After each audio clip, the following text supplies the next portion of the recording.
In 90 days, I am going to be locked inside a room I was never cleared to enter, a hard drive going warm in the palm of my hand, listening to security take the stairs 2 at a time and understanding far too late that everything they taught me on day 1 was the exact lie that walked me in here. That's the end. I need you to start where I did.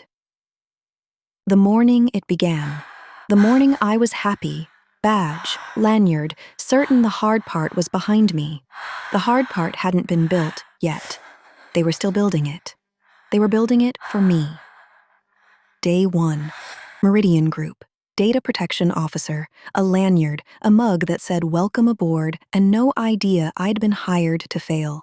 I want to tell you I walked in nervous. I didn't. I walked in sure. 29, qualified on paper and absolutely certain of one thing. The system works if you follow it correctly. Learn the rules, keep the records, escalate on time, and nobody can touch you. I believed that the way other people believe in Jesus. I had a notebook with 3 colored tabs and a plan for my first 90 days. I actually thought 90 days would be enough to finish. There she is. Best hire I've made all year, honestly. Lanyard, mug. The mug's important, HR insists. Adrian Cole, Chief Growth Officer. He'd pulled my file out of the pile himself, and I wanted, more than I'd admit to you or to me, for him to be right about me. You're going to unlock so much value in this place. Everything we've got just sitting there, waiting for someone tidy. Tidy. I heard a compliment. I should have heard a job description. Everyone, 30 seconds. This is Renée. She's our new data protection officer, which means when the regulators come knocking, and they will, we're that big now. She's the reason we will be able to sleep at night. Make her feel at home. So, you're the new privacy person. Brave. Brave?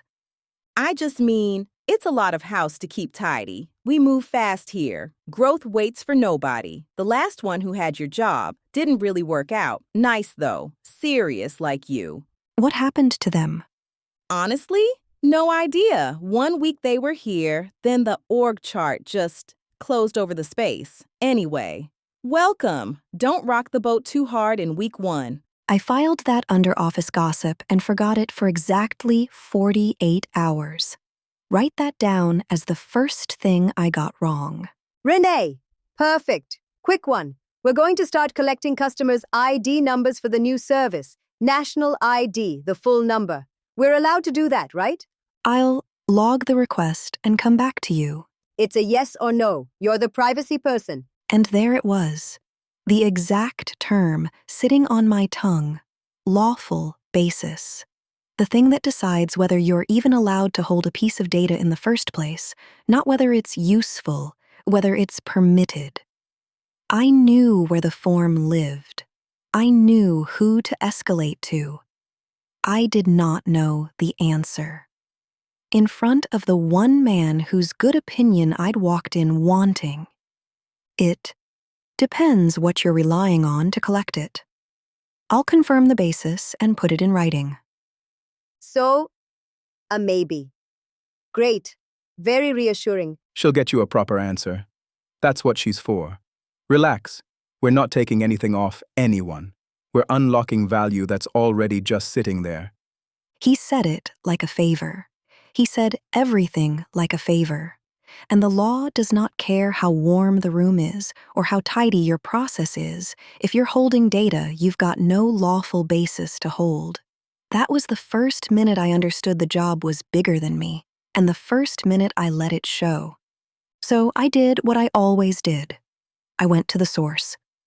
If they were already collecting ID numbers, there'd be a record of why. A purpose, a basis, a lawful reason written down somewhere.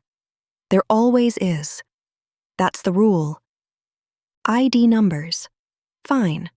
Beside them, dates of birth we'd never asked for. Phone locations we had no reason to keep. A field just labeled household. Another labeled risk. And I didn't want to know how a person earned a number in a column called risk. The machine was collecting things nobody could tell me the purpose of, collecting more than it could ever justify, and had been for years, quietly in the dark, the way a cellar fills with water. I did the thing they train you to do. I built a little table in my head. Purpose on the left, lawful basis on the right. For every column the machine held, I tried to fill in both boxes. Marketing consent. Maybe if anyone had ever actually asked. Fraud prevention. A stretch, but a story you could at least tell out loud. And then row after row after row, where both boxes just stayed empty. White. Patient. Health. Location. Household. Risk. No purpose you could say to a person's face. No basis you could point at. Just held. Because holding was easy, and deleting was work, and nobody in that whole gleaming building had ever once been paid to do the work. I kept looking for the sentence that made it lawful.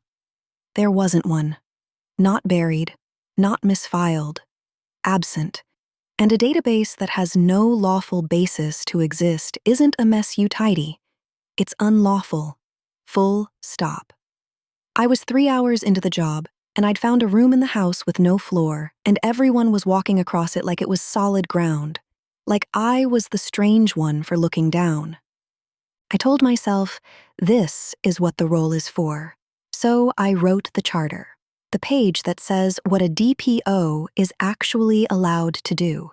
It's not a formality, it's the difference between a watchdog and a mascot. I gave myself the 3 things the role is supposed to have. Independence, nobody above me editing my findings. A direct line to the top, over Adrian's head if it came to it. And the power to halt a process I couldn't sign off. I read it back.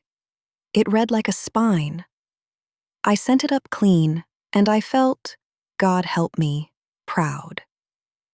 It came back approved in 11 minutes.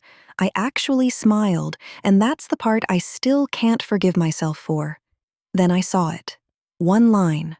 Gone. The power to halt. Not refused, not flagged, not argued. Deleted surgically like it had never been typed by someone who'd found it in 11 minutes because they had been waiting for me to write it. And in the margin, where the only real power I'd given myself used to be, 1 word, in a hand that wasn't mine. Noted. Somebody had read my spine, reached in, and taken out the 1 bone that lets you stand up, and sent it back to me, smiling. And I was supposed to say thank you. On paper, I was independent. Someone had just decided, very quietly, which paper I got to keep. I went home that night and told myself it was a clerical thing, a tidy-up, somebody in legal trimming a junior's overreach. Here's what I'd tell that version of me now if the map worked in both directions. They didn't forget to give you power. They gave you a title instead of it. And the person who does that to you on purpose has already thought about the day you'd notice and made a plan for it. You are the plan for it.